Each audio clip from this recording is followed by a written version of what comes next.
Yes sir, hello guys. Wala nang intro to. Kasama ko nga pala ngayon si Kuya Logby.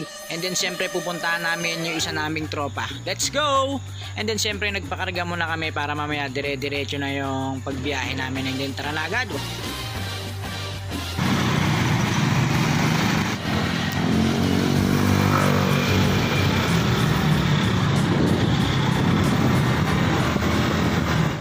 Ayan, natatanaw ko na ang aming pupuntahan dito sa Vape and Tattoo Shop ni Sir Dino De Silva sa tapat ng Top Fuel. And then siyempre, lumabas siya para salubungin kami at bigyan ng magandang parking.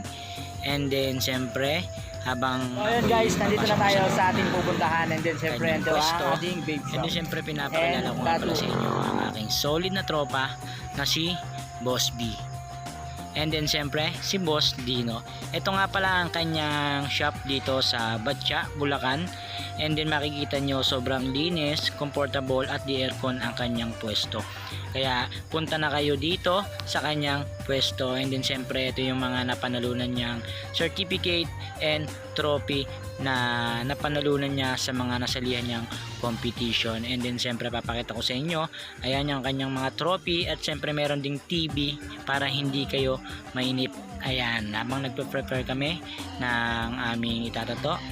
And then siyempre meron ko magic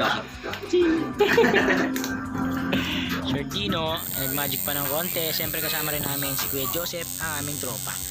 And then habang ako ay tinatatuan guys, maraming salamat nga pala sa panonood nyo ng aking maikling video na to.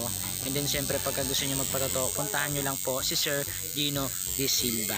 And then siyempre si Kuya Logby nakatulog na habang nag-aantay matapos ang aming session. And then siyempre biglang merong dumayo pang isang tropa namin na sobrang solid. Ayan o guys, meron pa siyang dalang, ang lupit ng kaibigan na to no? Ganyan dapat yung mga tropa.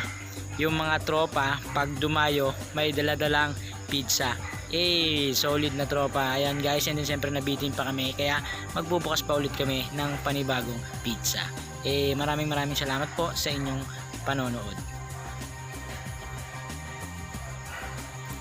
And then siyempre patapos na ang ating session. And then sabay-sabay nating bilangan ng 1, 2, 3 and go.